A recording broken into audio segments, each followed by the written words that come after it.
আমি তখনও বসে বসে লিখে চলেছি। উপন্যাসটা প্রায় শেষের দিকে। এই একটি প্রেমের উপন্যাস, নাম দিয়েছি মিডনাইট রোজেস। বহুদিন পর অর্কিডা পাবলিকেশনস থেকে প্রেমের উপন্যাস লেখার আবদার পেয়েছি, সেটাই মাসখানেক ধরে লিখে চলেছি। প্রচুর খসা মাজার পর এখন গল্পটা একটা ভালো দিকে এসে দাঁড়িয়েছে। শেষ অংশটা লিখতে গিয়ে যেন আরও জমে উঠেছে গল্পের আবহ। এমন সময় দরজায় ঠকঠক শব্দ হলো। পরিচারিকা লুসি হাতে ব্রেকফাস্টের ট্রে নিয়ে প্রবেশ করলো। সঙ্গে ছিল আজকের নিউজ পেপার। আমি একবার তার দিকে তাকিয়েও আবারও নিজের লেখায় মন দিলাম। সেই ব্রেকফাস্ট আর পেপার টেবিলে রেখে চলে গেল। কিছুক্ষণ পর শার্লট ঘরে এসে টেবিলের ওপরে রাখা খাবারের দিকে তাকিয়ে বলল, এ কি, তুমি এখনো খাওনি? খাবার ঠান্ডা হয়ে যাবে তো। আমি কলম থামিয়ে শার্লটের দিকে তাকিয়ে বললাম, তোমায় ছেড়ে কখনো কি খেয়েছি আমি? বিয়ের 5 বছর পরও আমার এই রকম কথা শুনে শার্লটের মুখে লাজুক হাসিটা একই রকমভাবে ফুটে ওঠে। হয়েছে, এবারে উঠে এসো। 1 মাস ধরে কি যে লিখে চলেছো কে জানে। আর আমি জিজ্ঞাসা করলেই দাঁড়াও, এখনো গল্প কাঁচা আছে, এছাড়া তো কোনো উত্তরই পেলাম না। লিখছো তো প্রেমের উপন্যাস, তাতে যে এত লুকোছাপার কি আছে কে জানে বাবা। এই, তুমি কি করে জানলে যে আমি প্রেমের উপন্যাস লিখছি? আমি তো এখনও সেটা তোমায় জানাইনি। তবে কি তুমি আমার লেখা পড়েছো? বইয়েই গেছে আমার তোমার লেখা পড়তে। আমি মানুষটাকেই এত ভালোভাবে পড়ে ফেলেছি যে তার লেখা পড়ার আর কোনো প্রয়োজনই হয় না। তুমি মূলত ক্রাইম আর থ্রিলার স্টোরি লেখো, তখন তোমার চোখ মুখ থাকে একদম সিরিয়াস, ভুরু কুঁচকে যায়, কপালে অজস্র চিন্তার রেখা আঁকিবুকি কাটে। কিন্তু এই 1 মাস তোমার মুখ তো লেখার সময় বেশ শান্ত থাকছে, মাঝে মাঝে ঠোঁটের কোণে আবার ঈষৎ হাসিও দেখছি। তাই তো বুঝলাম যে আমার স্বামীটি বোধহয় এবারে স্বাদ বদলের জন্য একটু প্রেমের উপন্যাসে মজেছেন। হ্যাঁ, একে বউ তার উপর গোয়েন্দা, কিছুই লুকোনোর জো নেই। উফ, এসো না তাড়াতাড়ি, কফিটা ঠান্ডা হয়ে জল হয়ে যাচ্ছে। আমি রাইটিং ডেস্ক থেকে উঠে শার্লটের সামনে চেয়ারে এসে বসলাম। শার্লট কফি ঢেলে কাঁচের কাপটা এগিয়ে দিল আমার দিকে। আমি খবরের কাগজটা তুলে নিলাম। আজ একজন আসছেন, বুঝেছ? এই 9টার মধ্যেই পৌঁছানোর কথা। কাল সন্ধেবেলা টেলিগ্রাম এসেছিল। তুমি তো লেখার কাজে ব্যস্ত ছিলে, তাই তুমি কিছু জানো না। আর খাওয়া দাওয়া তো একেবারে মাথায় তুলেছ। তোমার যা অবস্থা, কিছুদিন পর আমি মরে গেলে সেটাও হয়তো বুঝতে পারবে না। খালি বাজে কথা। কে আসবে বলো আগে? শার্লট বাটার টোস্টে কামড় দিয়ে চিবোতে চিবোতে বলল, তুমি আগে খবরের কাগজটা পড়ো, তারপর বলছি। আমার খবরের কাগজ পড়ার সঙ্গে ওর ক্লায়েন্টের পরিচয় জানার কি সম্পর্ক সেটা বুঝতে পারলাম না। বয়েলড এগে কামড় বসিয়ে আমি খবরের কাগজটা খুললাম। তখনই হঠাৎ একটা লাইন পড়েই আমি চমকে উঠলাম। এই শার্লট, ড্রাকমোর রাজবংশের চিফ অ্যাডভাইজার ড্যানিয়েল ব্রাউন গতকাল মারা গেছেন, দেখেছো? কি লেখা আছে সেটা তো আগে পড়ো। আমি পড়তে শুরু করলাম। লন্ডনের প্রাচীন ও প্রভাবশালী ড্রাকমোর রাজবংশের প্রধান পরামর্শক 82 বছর বয়সী ড্যানিয়েল ব্রাউন হৃদরোগে আক্রান্ত হয়ে মৃত্যুবরণ করেছেন। বহু বছর ধরে তিনি ড্রাকমোর রাজনীতি এবং কূটনীতি পরিচালনায় অনন্য অবদান রেখেছিলেন। তাঁর হঠাৎ মৃত্যুতে সকলেই স্তম্ভিত হয়েছেন। বিশেষত উক্ত রাজপরিবারের সিংহাসনে বসে থাকা আর্থার ড্রাকমোর গভীরভাবে শোকাহত হয়েছেন। সবশেষে বলা যায়, ড্যানিয়েল ব্রাউন নিজের অভিজ্ঞতা, বুদ্ধিমত্তা ও দায়িত্ববোধের জন্য ড্রাকমোর রাজবংশের ইতিহাসে স্থায়ী ছাপ রেখে গেছেন। আমি সবে খবরের কাগজ থেকে মুখ তুললাম, তখনই দেখলাম শার্লটের চোখ দুটো জলজল করছে। আমি জিজ্ঞাসা করলাম, এই শার্লট, ব্যাপারটা কি? কাল রাত্রিবেলা আমাকে টেলিগ্রামে জানানো হয়েছে এই রাজবংশের একজন কর্মচারী আজ 9টার মধ্যে আমার সঙ্গে দেখা করতে আসবেন। তখনও আমি ব্যাপারটা ঠিক বুঝতে পারিনি। কিন্তু আজ সকালে এই খবরটা পড়ে আমার সব কিছু পরিষ্কার হলো। হোক না হোক, আমি নিশ্চিত ড্যানিয়েল ব্রাউনের মৃত্যুর কারণেই ড্রাকমোর রাজবংশের কেউ আমার সঙ্গে দেখা করতে আসছেন। কিন্তু এখানে তো স্পষ্ট লেখা আছে তিনি হৃদরোগে আক্রান্ত হয়ে মৃত্যুবরণ করেছেন। তাহলে তোমার সঙ্গে দেখা করার মানে কি? খুন বা আত্মহত্যা হলেও নয় একটা কারণ থাকতো। একজনের মৃত্যু হওয়া মানেই কি সব রহস্য তার মৃত্যুকে ঘিরে আবৃত থাকবে? হ্যাঁ, ড্যানিয়েল ব্রাউন এত বড় রাজবংশের মূল পরামর্শক ছিলেন। এই রাজবংশের ভেতরের কত গোপন তথ্য তিনি হয়তো নিজের কাছে লুকিয়ে রেখেছিলেন। হতেই তো পারে সেরকমই কোনো কারণে হয়তো। শার্লট হঠাৎ থেমে গিয়ে সোজা হয়ে বসল। আমি ওর দিকে তাকিয়ে জিজ্ঞাসা করলাম, কি কি হয়েছে তোমার? গাড়ির শব্দ শুনতে পাচ্ছ? বলেই ও উঠে গিয়ে জানালা দিয়ে উঁকি মারল। আমিও ওর পিছনে দাঁড়িয়েই জানলা থেকে নিচের দিকে তাকিয়ে দেখলাম আমাদের বাড়ির সামনে একটা ছোট ঘোড়ার গাড়ি এসে থামল। গাড়ি থেকে নেমে এলেন একজন স্যুট বুট ও হ্যাট পরা লম্বা চওড়া ভদ্রলোক। আমি নিচে যাচ্ছি, তুমি যাবে আমার সঙ্গে? অবশ্যই, রাজপরিবারের কেস বলে কথা, সেখানে গোয়েন্দার অ্যাসিস্ট্যান্ট উপস্থিত না থাকলে হয়? এমন সময় আমাদের কলিং বেল বেজে উঠল। আমি ভিজিটিং রুমে আছি, তুমিও আমার সঙ্গে চলো, এসো। না না, রাজপরিবারের কর্মচারী এসেছেন, আমি বরং ওনাকে রিসিভ করে নিয়ে যাই। টেলিগ্রামে রাজপরিবারের কর্মচারী আসবেন বললেও আজ যিনি এসেছেন তিনি কিন্তু সেই কোনো কর্মচারী নন। তাহলে কে? শার্লট উত্তর না দিয়েই হাসতে হাসতে নিচে নেমে ভিজিটিং রুমে চলে গেল। ওদিকে লুসি কলিং বেলের শব্দ পেয়ে সদর দরজা খুলে দিল। সাথে সাথে ভেতরে প্রবেশ করলেন একজন হ্যান্ডসাম পুরুষ। তাঁর বয়স 30-এর মধ্যেই হবে। একেবারে রূপকথার নায়কদের মতো দেখতে তাকে। গভীর সমুদ্রের মতো নীলাভ চোখ দুটিকে দেখলেই সমীহ করতে ইচ্ছে করে। তার পোশাক নিখুঁত, স্যুটের সোনালি বোতামগুলো ঝলমল করছে। না, শার্লট ঠিকই বলেছে, ইনি কোনো সাধারণ কর্মচারী নন। তবে কি ইনি রাজপরিবারের সদস্য? তিনি গম্ভীর কণ্ঠে লুসির দিকে তাকিয়ে জিজ্ঞাসা করলেন, মিসেস গোমসের সঙ্গে আমার একটা অ্যাপয়েন্টমেন্ট ছিল, উনি আছেন তো? আমি সিঁড়ির ওপর দাঁড়িয়েছিলাম। লুসি কিছু বলার আগেই আমি ভদ্রলোকের দিকে এগিয়ে গিয়ে বললাম, হ্যাঁ, শার্লট ভিজিটিং রুমেই আছে, আপনি আসুন, আমি নিয়ে যাচ্ছি। আপনি? আমি ওর হাজব্যান্ড কাম অ্যাসিস্ট্যান্ট। আসুন স্যার। আমি ভদ্রলোককে নিয়ে ধীরে ধীরে ভিজিটিং রুমের দিকে এগোলাম। রুমে প্রবেশ করে দেখলাম শার্লট ফায়ারপ্লেসের সামনের চেয়ারে বসে আছে। আমাদের প্রবেশ করতে দেখেই সে হাসি মুখে উঠে দাঁড়ালো। আমার সঙ্গে আসা ভদ্রলোকটি ধীরে ধীরে এগিয়ে শার্লটের সামনে দাঁড়িয়ে জিজ্ঞাসা করলেন, আপনি মিসেস গোমস? ইয়েস, আমি Charlotte Gomes. Good morning Mrs Gomes.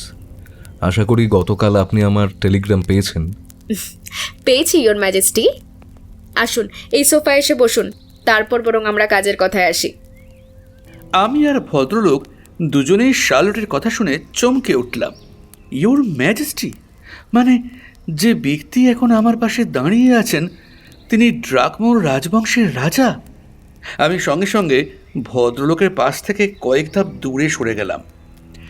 আমি তখন যতটা অবাক হয়ে শার্লটের দিকে তাকিয়েছিলাম, ইয়োর ম্যাজেস্টি তার থেকেও বেশি অবাক হয়ে শার্লটের দিকে তাকিয়েছিলেন। তিনি থতমত খেয়ে জিজ্ঞাসা করলেন, আপনি কি আমাকে চেনেন? আপনার রাজবংশের নাম শুনেছি, তবে আপনাকে স্বচক্ষেই প্রথমবার দেখলাম। রাজা ধীরে ধীরে সোফায় বসতে বসতে বললেন, তাহলে কি করে বুঝলেন যে আমি সেই বংশের রাজা? আপনি যতই সাধারণ ক্যাব ভাড়া করে আসুন না কেন, আমার চোখে কিন্তু আপনি ধুলো দিতে পারেননি। আমি আপনাকে ক্যাব থেকে নামতে দেখেই বুঝেছিলাম আপনি কোনো সাধারণ কর্মচারী নন, আপনি রাজপরিবারের সদস্য। কিন্তু এখন আপনাকে সামনে দেখে আমি একদম নিশ্চিত হলাম আপনি ইয়োর ম্যাজেস্টি। আপনার পরনের দামি পোশাক কোনো সাধারণ মানুষের পক্ষে কেনা সম্ভব নয়। তাছাড়া আপনার হাঁটাচলার মধ্যেও আছে একটা উচ্চবংশীয় ছাপ। সুতরাং দেখুন, টেলিগ্রামে আমি নিজের আসল পরিচয় দিইনি, তার যথেষ্ট কারণ আছে। আমার মনে হয় সেটা আপনি বুঝবেন। কিন্তু বিশ্বাস করুন, আমি নিজের পরিচয় গোপন করতে চাইনি। হতে পারে আমি একজন রাজা, কিন্তু আমার মধ্যে খুব একটা ঘোর প্যাঁচ নেই। আমি এখানে এসে আপনাকে সত্যটাই বলে দিতাম, কিন্তু আপনি তার আগেই... যাক, এবারে তাহলে কাজের কথায় আসি। শার্লট ইয়োর ম্যাজেস্টির সামনে বসে বলল, ইয়েস, বলুন। ইয়োর ম্যাজেস্টি এবারে সরাসরি আমার দিকে তাকিয়ে রইলেন। আমি বিষয়টা বুঝে নিয়েই ঘর থেকে বেরোতে যাব, ঠিক সেই সময় শার্লট আমাকে পিছু ডাকল। দাঁড়াও এডওয়ার্ড। এরপর শার্লট ইয়োর ম্যাজেস্টিকে লক্ষ্য করে বলল, দেখুন, এডওয়ার্ড শুধু আমার হাজবেন্ডই নয়, আমার কাজের ক্ষেত্রে ও সব সময় আমার পাশে থাকে, আর আমি ওর সঙ্গে থেকেই কাজ করতে অভ্যস্ত। কাজেই না, আসলে আমার সমস্যাটা গুরুতর এবং অত্যন্ত সেন্সিটিভ। কেউ যদি ঘুণাক্ষরেও এই কথা জানতে পারে তাহলে সর্বনাশ হয়ে যাবে মিসেস গোমস। আমি সাথে সাথে বলে উঠলাম, আপনি চিন্তা করবেন না ইয়োর ম্যাজেস্টি, আমি এরকম বিষয় নিয়ে সম্পূর্ণ সচেতন থাকি। আমার দিক থেকে কোনোদিনই কিছু প্রকাশ হবে না। ইয়োর ম্যাজেস্টি ম্লান হেসে সোফায় হেলান দিয়ে বসলেন। তারপর নিজের হ্যাট খুলে পাশে রাখলেন। সোনালি ঢেউ খেলানো চুল ঠিক করে নিয়ে শার্লটের দিকে তাকিয়ে বললেন, আমার সমস্যাটা বলতে কিছুটা সময় লাগবে। আসলে গতকাল আমাদের প্রধান পরামর্শক ড্যানিয়েল ব্রাউনের মৃত্যুর পর সব কিছু কেমন যেন ওলট পালট হয়ে গেছে। হ্যাঁ, আমি কাগজে পড়েছি, কিন্তু ড্যানিয়েল ব্রাউনের মৃত্যু তো স্বাভাবিকভাবেই হয়েছে। সেই মৃত্যুতে তো কোনো রকম ধোঁয়াশা নেই। ইয়োর ম্যাজেস্টি মাথা নেড়ে বললেন, না না, সে বিষয়ে কিছু সমস্যা নেই। তবে না, সবটা শুরু থেকে বলাই ভালো, তাহলে আপনার বোঝার সুবিধা হবে। তিনি কয়েক মুহূর্ত নীরব থেকে যেন নিজের মনের মধ্যে বিষয়টাকে সাজিয়ে নিলেন। তারপর ধীরে ধীরে বলতে শুরু করলেন। 1780 সালে লর্ড আর্লিন ড্রাকমোরের হাত ধরে সূচনা হয়েছিল ড্রাকমোর রাজবংশের। লন্ডনের চিরচেনা কোলাহল থেকে কিছুটা দূরে হাইগেট হিল এলাকার নির্জনতায় তিনি গড়ে তুলেছিলেন এক বিশাল প্রাসাদ। সেই পাথর আর ইটের গাঁথুনি কালক্রমে হয়ে ওঠে ড্রাকমোর রাজবংশের কেন্দ্রীয় শক্তির আধার। লর্ড আর্লিনের পর সিংহাসনে বসেন তাঁর সুযোগ্য উত্তরসূরি রিচার্ড ড্রাকমোর। বংশের তৃতীয় রাজা ছিলেন আমার ঠাকুরদা থমাস ড্রাকমোর। এরপর সিংহাসনের দায়িত্বভার গ্রহণ করেন আমার পিতা চতুর্থ রাজা ফ্রান্সিস ড্রাকমোর। আর বর্তমানে এই রাজবংশের পঞ্চম রাজা হিসেবে আমি আর্থার ড্রাকমোর এই রাজবংশের ভার বহন করে চলছি। বলেই ইয়োর ম্যাজেস্টি একটু থামলেন।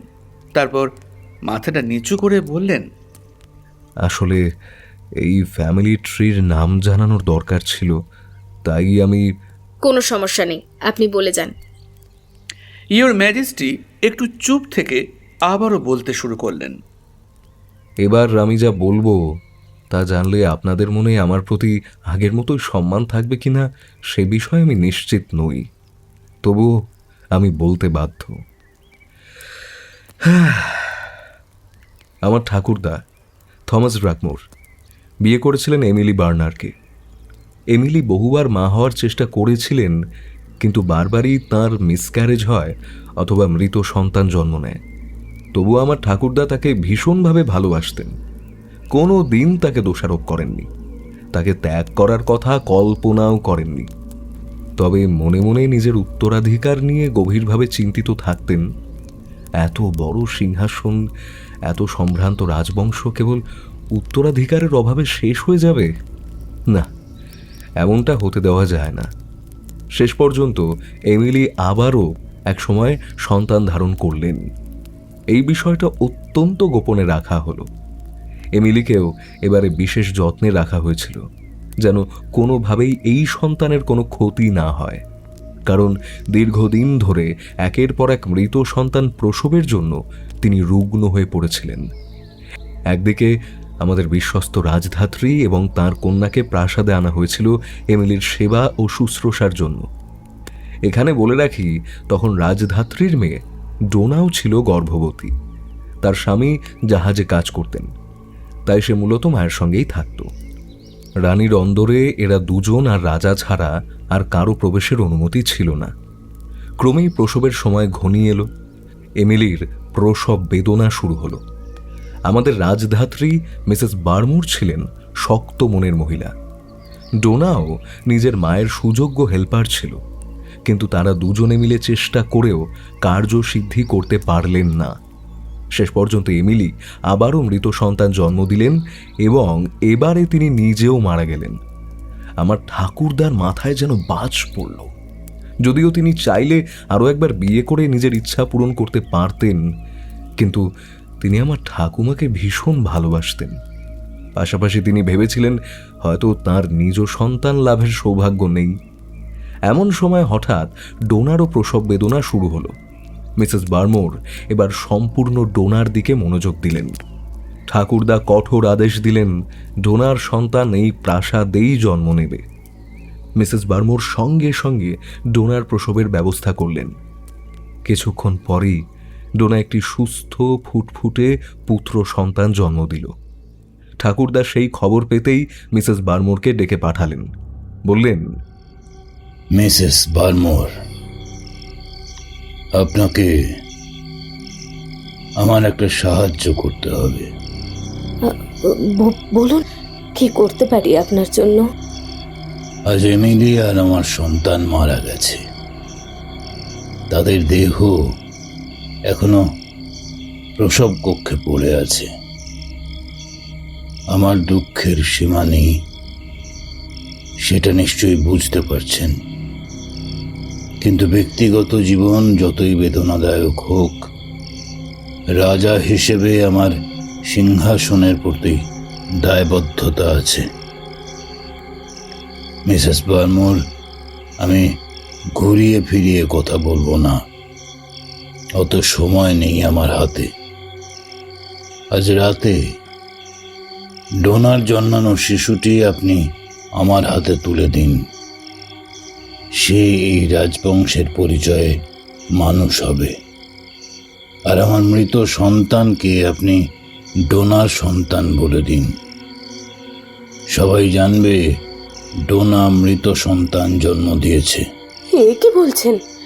না না, এ হতে পারে না। আমার মেয়ে স্বামী যদি জানতে পারে যে আমার মেয়ে মৃত সন্তান জন্ম দিয়েছে, তাহলে সে তাকে ত্যাগ করবে।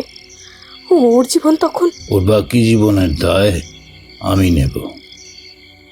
শুধু ও নয়, আপনার পরিবারের প্রত্যেকটি মানুষের দায়িত্ব নেব আমি।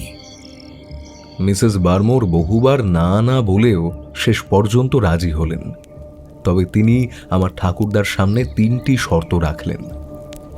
1, এই রাজবংশকে সারা জীবনের জন্য মিসেস বার্মোরের পরিবারের দায়িত্ব নিতে হবে, অর্থাৎ এই রাজা মারা যাওয়ার পর পরের প্রজন্মের রাজাদেরও বার্মোরদের ভরণ পোষণের দায়িত্ব নিতে হবে।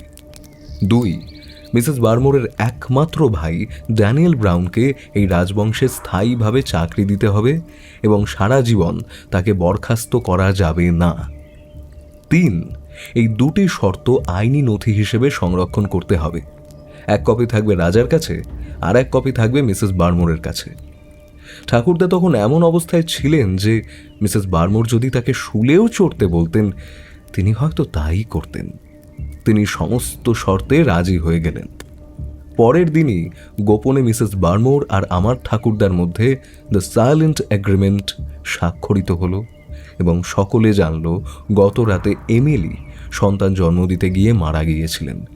তবে ড্রাকমোর রাজবংশের ভবিষ্যৎ, এমিলির পুত্র সন্তান সুস্থ রয়েছেন।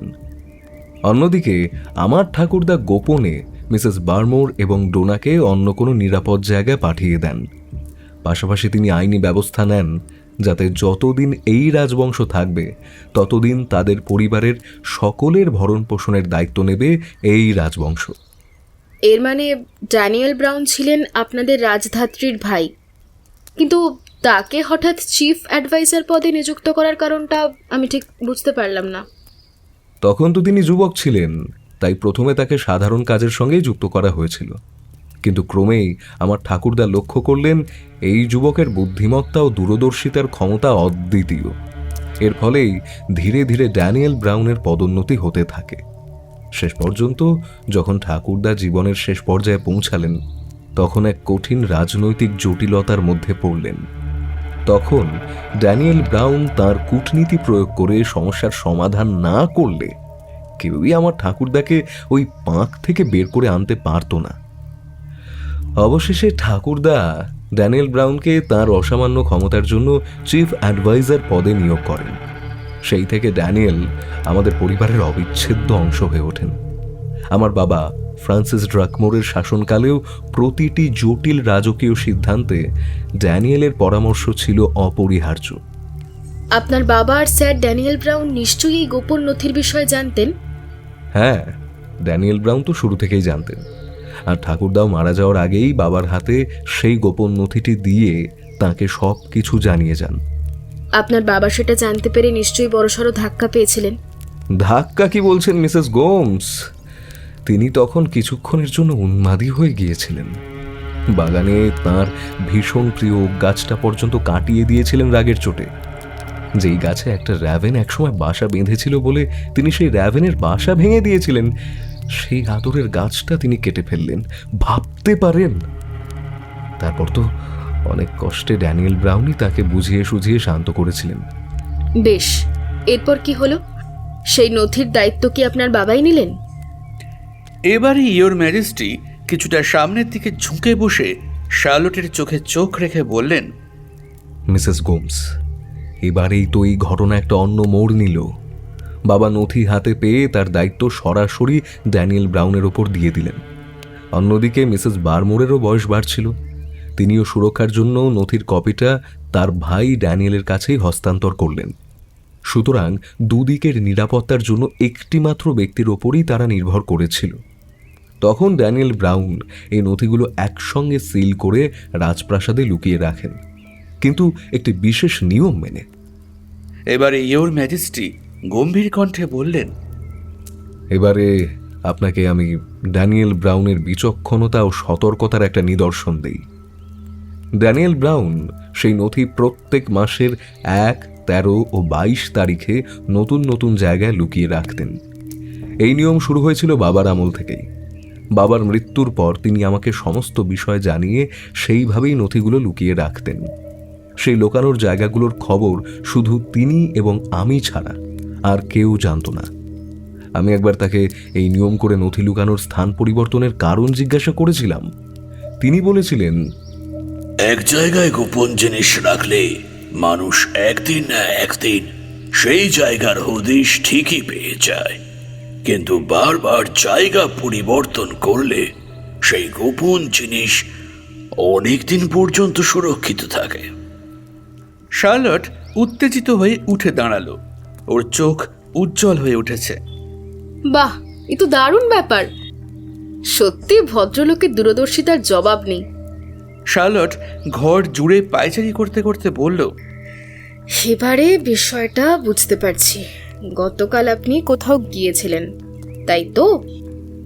ইয়োর ম্যাজেস্টি চোখ বড় বড় করে শার্লটের দিকে তাকিয়ে প্রশ্ন করলেন, আপনি কি করে জানলেন? কাল ছিল 13 তারিখ, নথি স্থানান্তরের দিন। আপনি তো তখন প্রাসাদে ছিলেন না। ড্যানিয়েল ব্রাউন আপনার অনুপস্থিতিতেই নথি স্থানান্তর করেছিলেন। হয়তো ভেবেছিলেন আপনি ফিরে এলে আপনাকে জায়গাটার কথা জানিয়ে দেবেন, কিন্তু গতকাল আপনার ফিরে আসার আগেই তার মৃত্যু হলো। ঠিক বলছি তো? একদম ঠিক বলেছেন মিসেস গোমস। আসলে ড্যানিয়েল ব্রাউনের সেই এখতিয়ার ছিল যে রাজার অবর্তমানেও তিনি এই নিয়ম মানতে পারেন। অর্থাৎ যাই হয়ে যাক, দিনের দিন নথির স্থান পরিবর্তন করতেই হবে, রাজা তখন উপস্থিত থাকুক আর নাই থাকুক। তারপর আপনি নিশ্চয়ই সেই নথি খুঁজেছেন। তন্ন তন্ন করে খুঁজেছি, কিন্তু কোথাও পাইনি। তিনি প্রত্যেকবার আলাদা জায়গায় নথি লুকিয়ে রাখতেন। আমি আগের সমস্ত জায়গাগুলো দেখেছি, সঙ্গে আরও সম্ভাব্য জায়গাগুলোও খুঁজেছি, কিন্তু সেরকম কোনো জায়গায় নথিটা নেই। আসলে ড্যানিয়েল ব্রাউন এত জায়গায় গুপ্ত কুঠুরি তৈরি করিয়ে রেখেছিলেন যে জায়গাগুলোর হদিশ আমিও জানতাম না। যখন নথিটা লুকানোর জন্য সেই কুঠুরি খুলতেন তখন প্রত্যেকবারই আমাকে অবাক হয়ে যেতে হতো। এই বিষয়টা তো আমি কাউকে বলতেও পারছি না, তাই লোক লাগিয়ে যে গোটা প্রাসাদ খুঁজে দেখব সেটাও সম্ভব নয়। অবশেষে ড্যানিয়েল ব্রাউনের ঘরে গিয়েও খুঁজলাম, নথি পেলাম না, তবে এই লেখা তার রাইটিং প্যাডে পেয়েছি। আমার মনে হচ্ছে এটা তিনি আমার জন্যই লিখে গেছেন। এখানে হয়তো ওই নথি লুকানোর জায়গাটার একটা ইঙ্গিত দেওয়া আছে। এই যে দেখুন একবার। তিনি কোটের ভিতরের পকেট থেকে ভাঁজ করা একটা কাগজ বের করে শার্লটের দিকে এগিয়ে দিলেন। শার্লট কাগজটি হাতে নিয়ে ধীরে ধীরে খুলল। আমি ওর পাশেই দাঁড়িয়েছিলাম। দেখলাম কাগজের উপর কাঁপা কাঁপা অক্ষরে লেখা, "a bird can't fly under the weight of paper." আমি রীতিমতো অবাক হলাম। কাগজের ভারে পাখি উঠতে পারে না? এই আবার কেমন কথা? শার্লট কিছুক্ষণ লেখাটার দিকে তাকিয়ে রইল, তারপর শান্ত গলায় বলল, লেখাটা দেখে মনে হচ্ছে ড্যানিয়েল ব্রাউন মৃত্যুর ঠিক আগে বহু কষ্টেই এটা লিখেছিলেন। আপনি ঠিকই সন্দেহ করেছেন, ইওর ম্যাজেস্টি। এটা একটা ক্লু। নথিটা উনি যেখানে লুকিয়ে রেখেছেন, এই লেখাটাই আমাদেরকে সেখানে পৌঁছে দেবে। তাহলে এই মানুষটার দায়িত্ববোধের কথাটা ভাবুন। মরতে বসেও নিজের দায়িত্ব পালন করে গেছেন। কিন্তু এ কেমন ক্লু? কাগজের ভারে পাখি উঠতে পারছে না, এর মানে কি? তার চেয়ে সরাসরি জায়গাটার কথাই তো লিখে যেতে পারতেন। হে, কি বলছো এডওয়ার্ড? এত গোপন বিষয় কেউ সরাসরি লিখে রেখে যায় নাকি? যদি এই নোটটা ইওর ম্যাজেস্টির আগে অন্য কারোর হাতে পড়তো, তাহলে কি হতো একবার ভেবেছো? উনি অত্যন্ত বুদ্ধিমানের মতোই ক্লু রেখে গেছেন, যাতে সঠিক ব্যক্তি ছাড়া অন্য কেউ এর অর্থ বুঝতে না পারে। ঘরের ভেতর মুহূর্তের জন্য নিস্তব্ধতা নেমে এলো। ইওর ম্যাজেস্টি এবার ধীরে ধীরে বললেন, এখন নিশ্চয়ই বুঝতে পারছেন বিষয়টা কতটা গুরুতর। ওই নথি আমি খুঁজে পাচ্ছি না।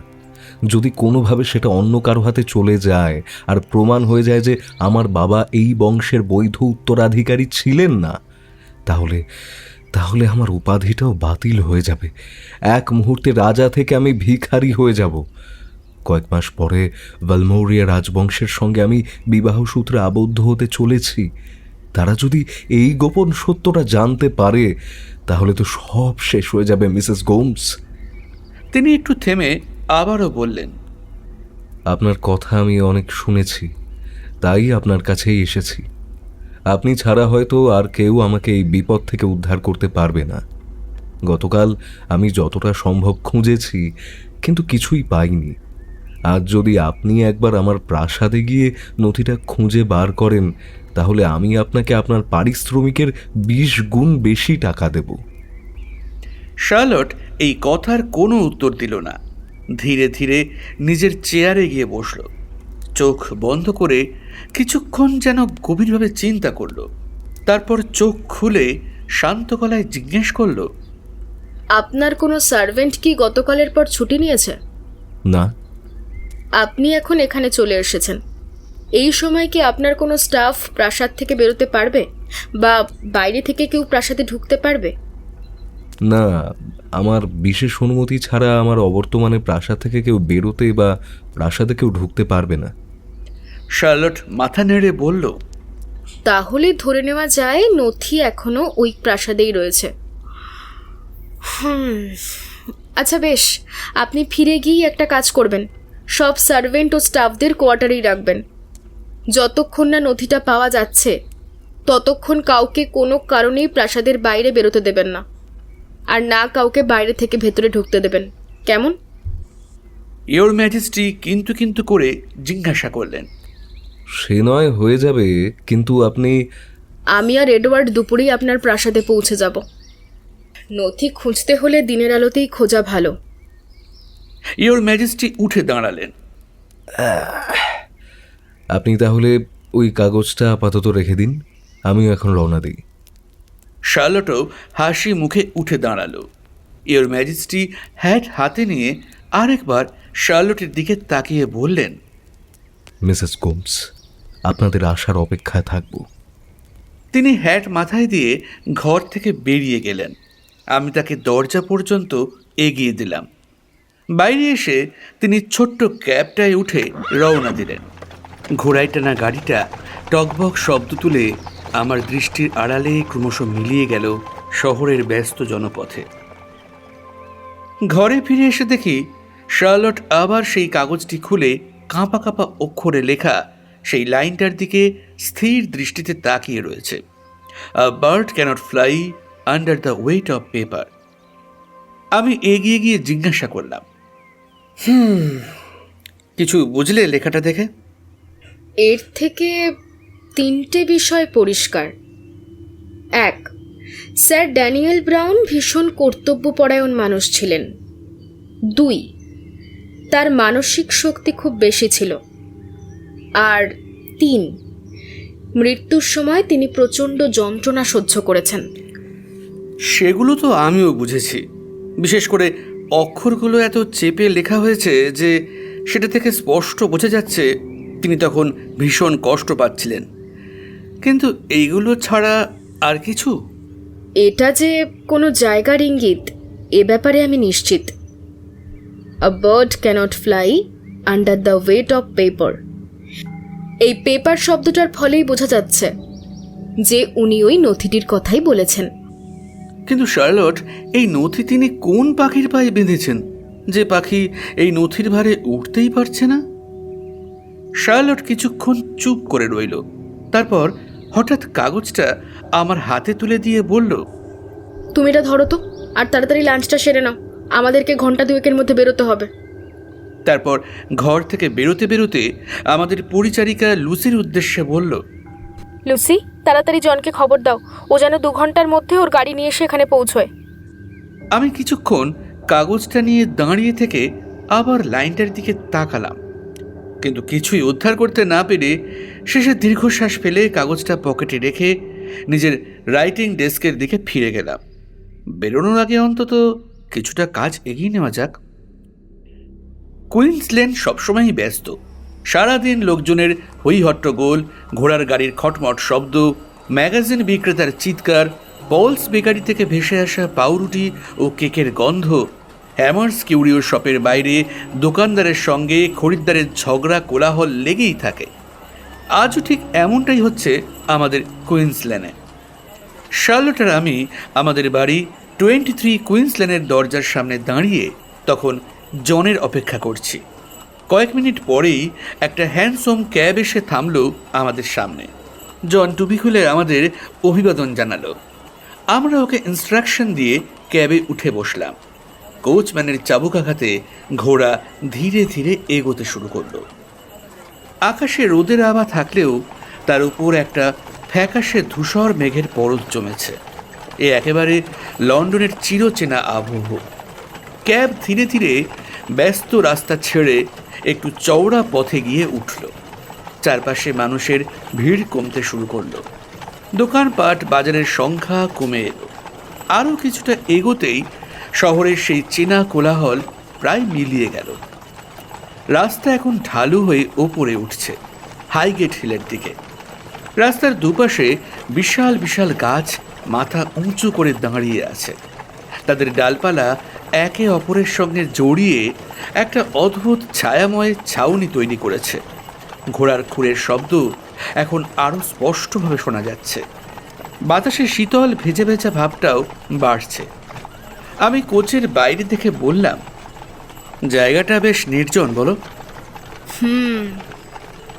শার্লট সংক্ষেপে উত্তর দিল। বেশ কিছুটা এগিয়ে হঠাৎই রাস্তার বাঁক ঘুরতেই চোখে পড়ল একটা বিশাল লোহার গেট।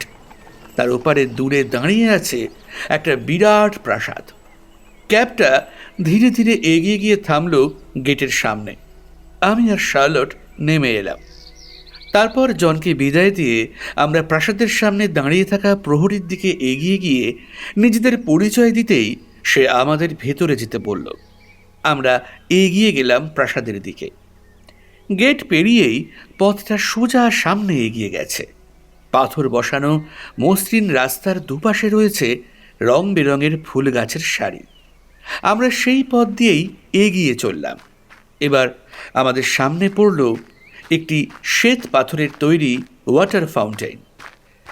গোলাকার নকশাকাটা পাথরের বাটির মতো অংশের মধ্যে ঝর্ণার মতো জলের ফোয়ারা পড়ছে, আর সেই বিরাট বাটির কিনারা জুড়ে বসানো আছে ছোট ছোট পাখির মূর্তি, যা দেখলে মনে হয় তারা যেন একসঙ্গে ঝুঁকে ফোয়ারা থেকে জল খাচ্ছে। প্রতিটি পাখির ডানা, চোখ, গলা, ঠোঁট এত নিখুঁতভাবে খোদাই করা হয়েছে যে মুহূর্তের জন্য দেখলে মনে হয় এরা সব জীবন্ত। শার্লট এই ফোয়ারার কাছে গিয়ে একটু ঝুঁকে কি যেন দেখল, তারপর পাথরের পাখিগুলোর গায়ে আলতো করে হাত বোলালো। ওর এই ব্যবহারে আমি বেশ অবাক হলাম। নথি খুঁজতে এসে ও ঝর্ণা দেখছে কেন, আর পাখিগুলোর প্রতি বা এত মনোযোগের কি আছে? আসল পাখি হলেও নয় একটা কথা ছিল, জলকে কিচিরমিচির করতে করতে উড়ে বেড়াতো, কিন্তু এই পাথরের পাখি তো আর উঠতে।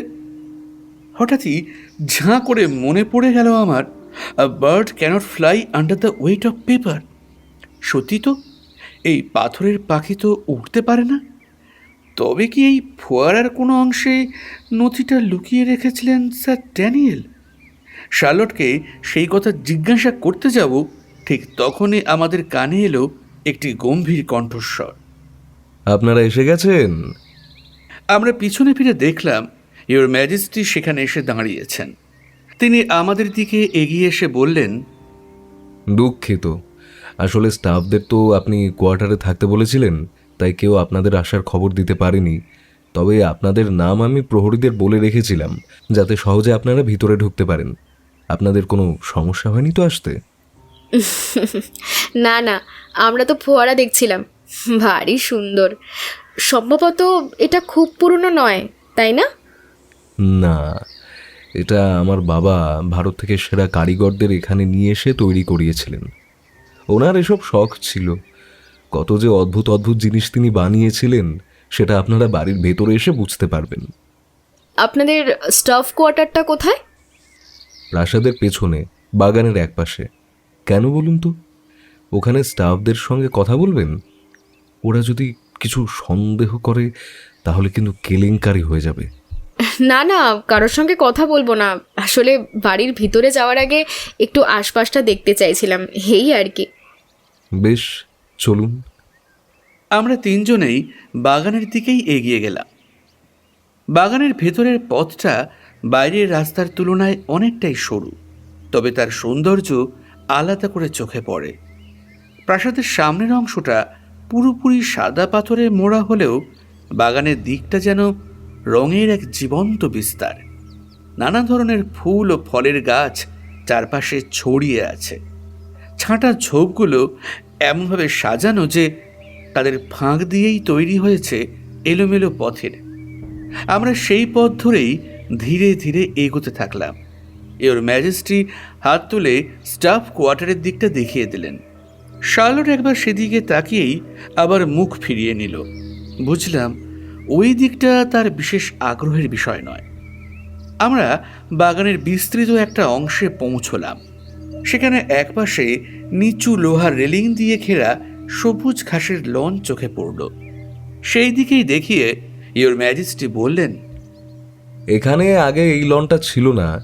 আগে এখানে বাবার সেই প্রিয় একটা ওক গাছ ছিল, যেটা পরে কাটিয়ে ফেলেছিলেন তিনি।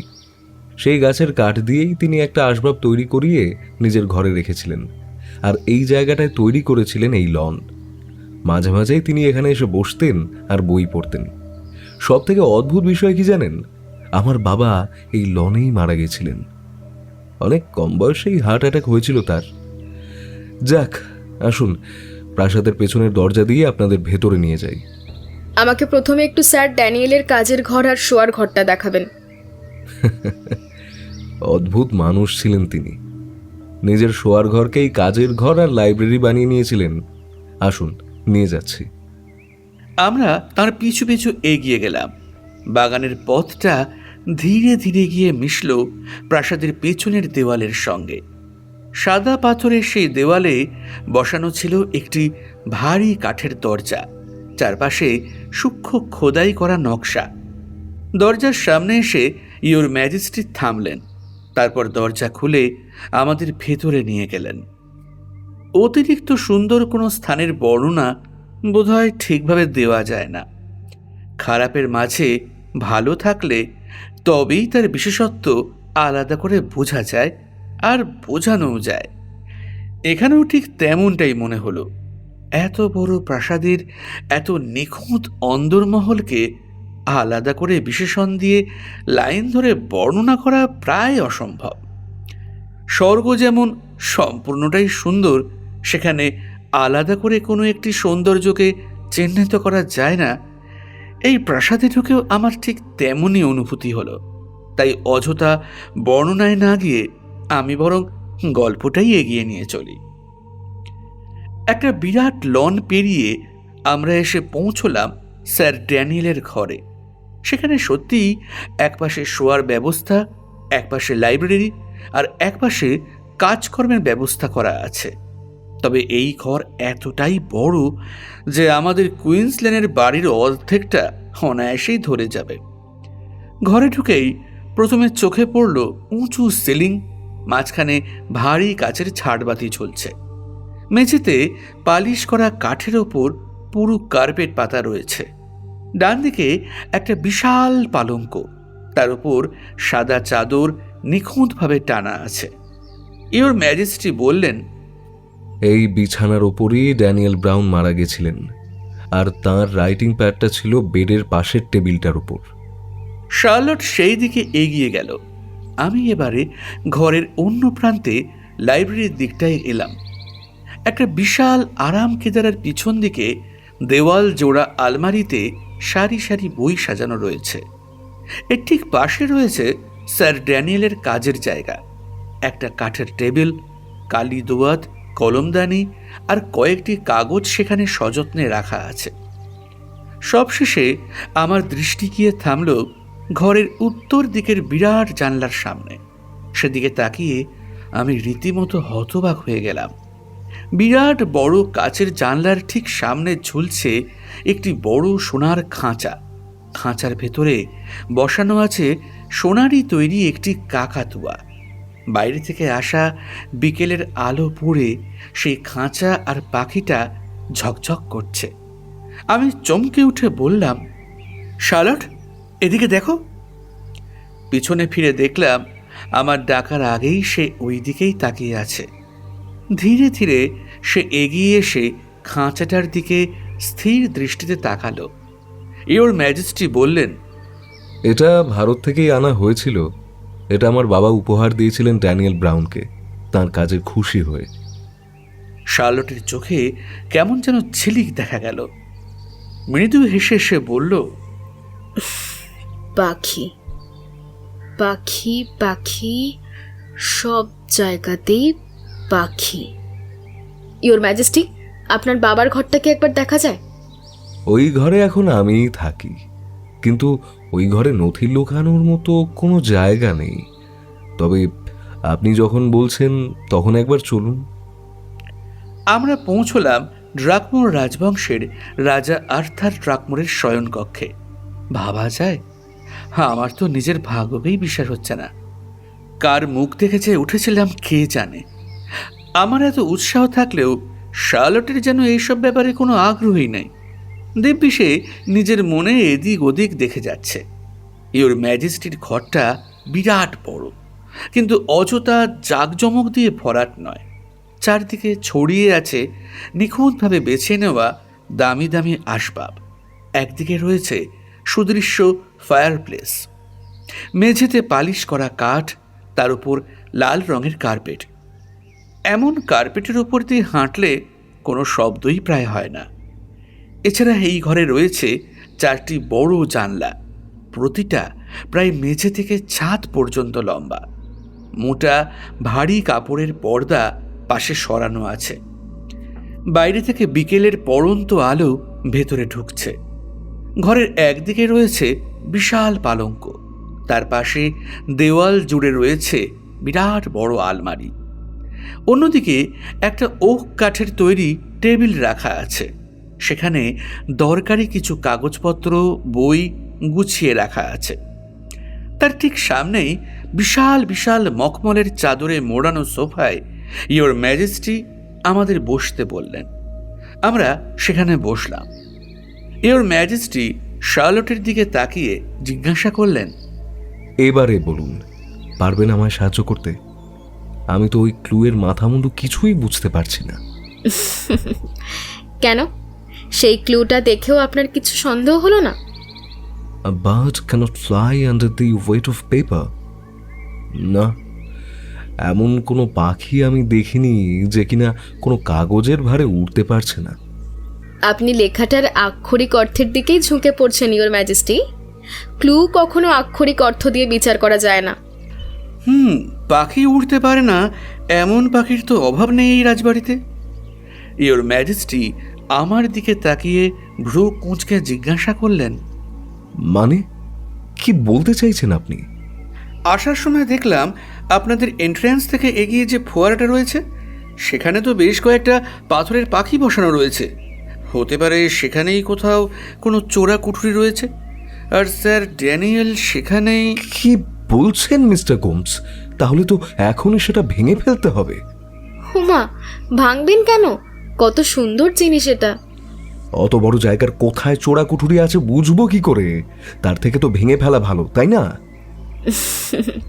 না না ইওর ম্যাজেস্টি, ওখানে আপনার নথি নেই। অযথা ওই সুন্দর জিনিসটা ভেঙে ফেলবেন না। আপনি নিশ্চিত যে ওখানে নেই? আপনার কি মনে হয় ইওর ম্যাজেস্টি, স্যার ড্যানিয়েলের মতো তীক্ষ্ণ বুদ্ধির অধিকারী একজন মানুষ প্রাসাদের বাইরে গিয়ে কাগজ লুকোবেন? আর তারপরও কোনো জলের কাছাকাছি জায়গায়? যদি কেউ তাকে সেই কাগজ লুকোতে দেখে ফেলে, যদি ফোয়ারার বা বৃষ্টির জল কোনোভাবে সেই কাগজের ভিতরে প্রবেশ করে, এসব কি স্যার ড্যানিয়েল ভাবেননি? না, সেখানে তিনি নথি লুকোননি। শার্লটের যুক্তি আমরা কাটতে পারলাম না। ঘরের ভেতরে আবার নীরবতা নেমে এলো। ইওর ম্যাজেস্টি স্থির হয়ে বসে রইলেন, আমিও চুপ করে রইলাম। শার্লট আগের মতোই শান্ত হয়ে আমাদের দিকে তাকিয়েছিল। আমার আরেকটা ব্যাপারে সন্দেহ হচ্ছে শার্লট। শার্লট আমার দিকে প্রশ্ন ভরা চোখে তাকালো। আমি বললাম, স্যার ড্যানিয়েলের ঘরে সেই সোনার খাঁচাটায় কিন্তু নথি থাকতে পারে। খাঁচাটা বেশ বড়, আর ওই সোনার পাখিটাও তো উঠতে পারে না। আমার কথা শুনে তড়াক করে উঠে দাঁড়ালেন ইওর ম্যাজেস্টি। বললেন, সর্বনাশ! এত বড় ভুল হয় কি করে আমার? কেন, কি হলো? ওই খাঁচার নিচের অংশটা তো খোলা যায়, আমি এটা জানতাম। দাঁড়ান। বলেই তিনি আমাদের নিজের ঘরেই বসিয়ে রেখে তাড়াতাড়ি বেরিয়ে গেলেন। আমি হতচকিত হয়ে শার্লটের দিকে তাকালাম। শার্লট কিন্তু কোনো আগ্রহ প্রকাশ করল না, চুপচাপ সোফায় হেলান দিয়ে বসে রইল। কিছুক্ষণ পরই মুখ ভর্তি উত্তেজনা নিয়ে ইওর ম্যাজেস্টি সেই সোনার বড় খাঁচাটা নিয়ে ঘরে ফিরে এলেন। তারপর আমাদের সামনের সোফায় বসে তিনি খাঁচাটা শার্লটকে দেখিয়ে বললেন, এটা কালই দেখা উচিত ছিল আমার, কিন্তু আমার মাথা দিয়ে যে কিভাবে বেরিয়ে গেল।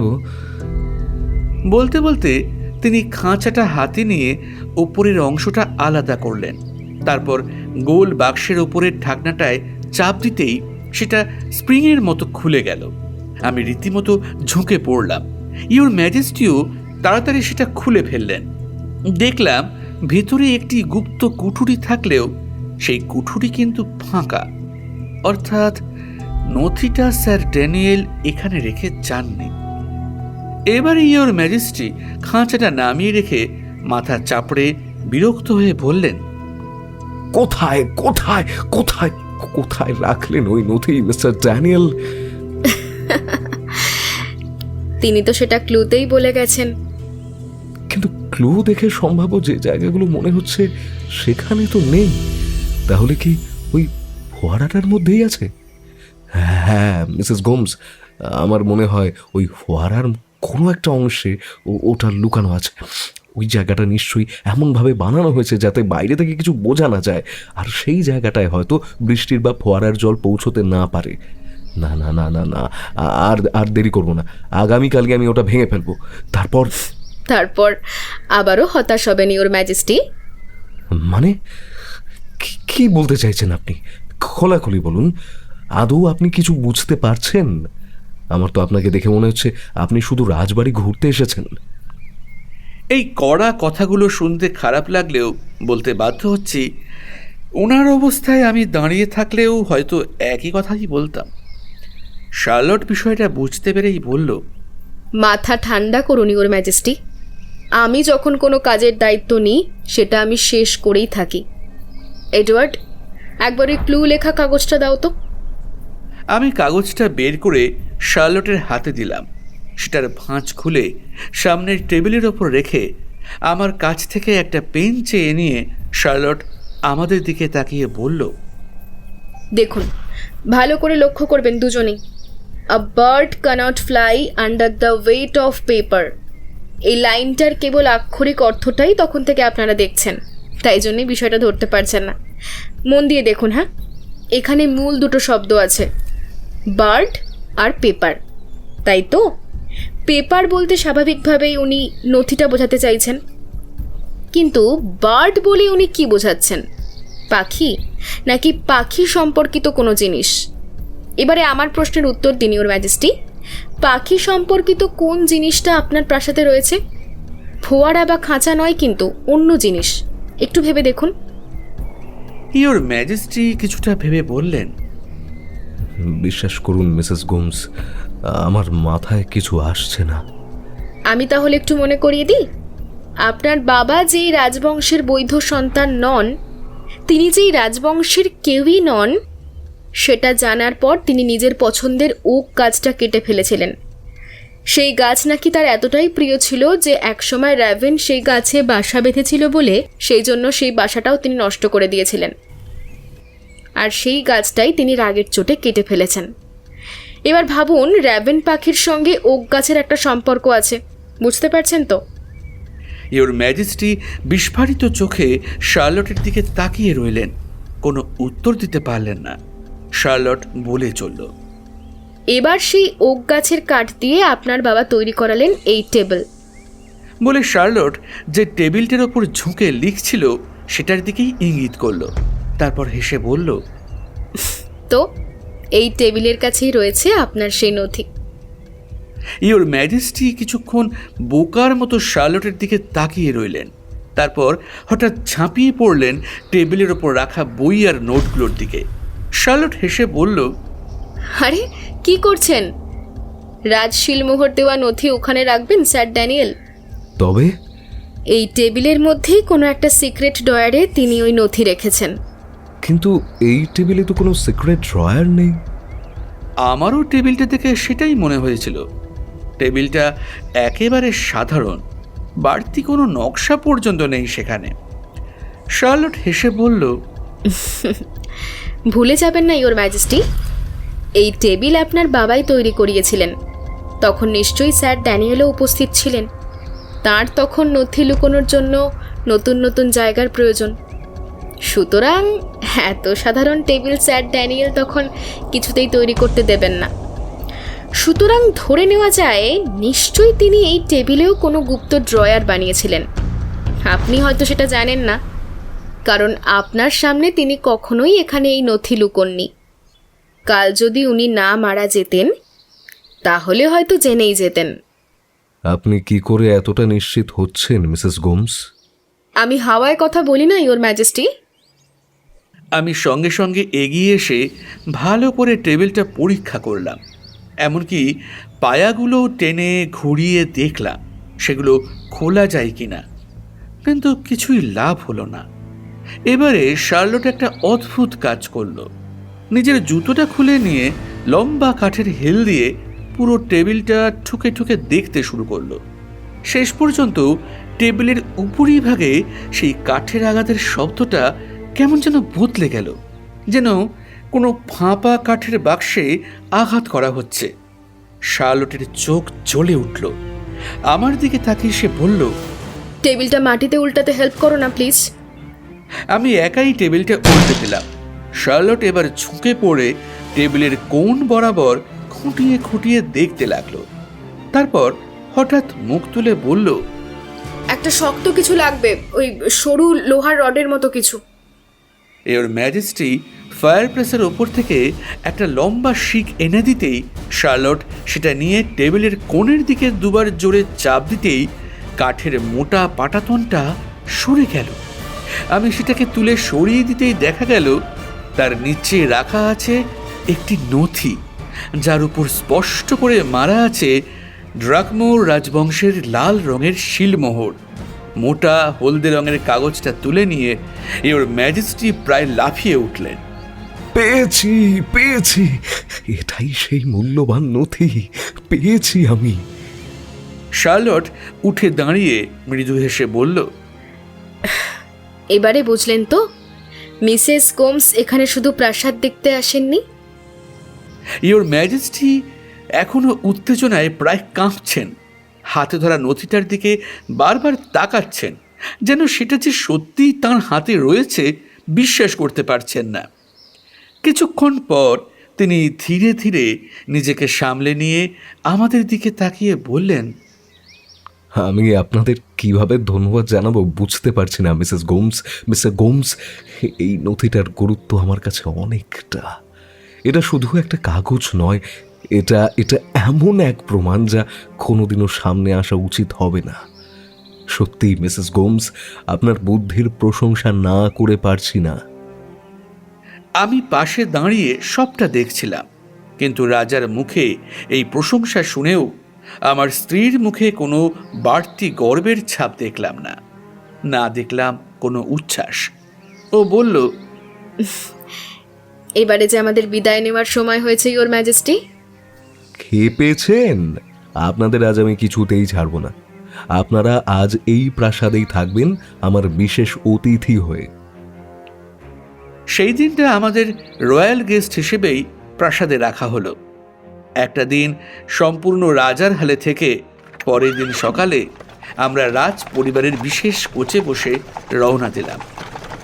উফ বাবা, এবারে শান্তি হলো। বাড়ি গিয়ে একটু বিশ্রাম নিতে পারবো। যতই রাজবাড়িতে থাকো না কেন, নিজের বাড়ির মতো শান্তি সেখানে পাওয়া যায় না। সে কি গো, তুমি একদিন রাজ অতিথি হয়ে রাজপ্রাসাদে থাকলে তাও তোমার ওই ছোট্ট বাড়ির কথা মনে পড়ছে? তোমার বরের তো আর তোমাকে ওভাবে রাখার সামর্থ্যই হলো না আজ পর্যন্ত, আর না কোনোদিন হবে। শার্লট আমার হাতটা ধরে বলল, এই হাতটা আমাকে যেখানে নিয়ে যাবে সেটাই আমার রাজপ্রাসাদ, বুঝলে মিস্টার এডওয়ার্ড? চলো এবার আমরা আমাদের প্রাসাদে ফিরে যাই। আমি হেসে শার্লটকে বুকে টেনে নিলাম। আমাদের কোচ তখন ধীরে ধীরে নির্জন পথ ধরে শহরের দিকে এগোচ্ছিল, ঘোড়ার খুঁড়ের টকবক শব্দ তুলে। আর কিছুক্ষণের অপেক্ষা, তারপরেই আমরা পৌঁছে যাব আমাদের নিজেদের গন্তব্যে, হোম সুইট হোম 23 কুইন্স লেনে।